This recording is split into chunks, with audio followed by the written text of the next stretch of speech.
বঙ্গবন্ধু বলার জন্য নিয়ে যাচ্ছে। স্মৃতিসৌধে শ্রদ্ধা নিবেদন করতে আসছি আওয়ামী লীগের পক্ষ থেকে, এর জন্য আমাকে নিয়ে যাচ্ছে ধরে। আপনি কোথা থেকে? আসসালামু আলাইকুম রহমতুল্লাহ। প্রিয় দর্শক, শহীদ মিনারে এসে জয় বাংলা স্লোগান দেওয়ার অপরাধে দুইজন নারীকে গ্রেপ্তার করেছে প্রশাসন। প্রশাসনকে ধন্যবাদ জানাই যে জয় বাংলা স্লোগান এই স্বাধীন বাংলাদেশে চলবে না।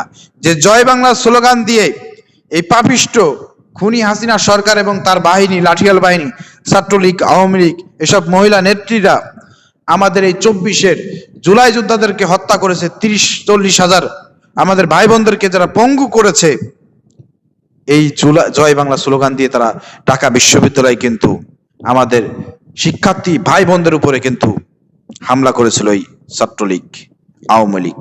অতএব এই জয় বাংলা স্লোগান দিয়ে যারা মানুষ মেরেছে, এই জয় বাংলা স্লোগান বাংলাদেশের মাটিতে চলতে পারে না। জয় বাংলা স্লোগান কোনো স্বাধীনতার স্লোগান না। অতএব এই জয় বাংলা স্লোগান এখন হয়ে গেছে খুনি হাসিনাদের স্লোগান। অতএব কোনোভাবেই খুনি হাসিনার এই জয় বাংলা স্লোগান বাংলাদেশের মাটিতে চলতে পারে না।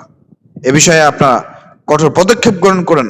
সারা বাংলাদেশের যে যেখান থেকে শহীদ মিনারে গিয়ে জয় বাংলা স্লোগান দেবে তাদেরকে গ্রেপ্তার করে গরম ঋণ দেওয়া হোক এবং তাদেরকে বুঝাই দেওয়া হোক, তোরা জয় বাংলা স্লোগান দিয়ে আমাদের ভাই বোনদেরকে, শিক্ষার্থীদেরকে হত্যা করেছে 24-এ।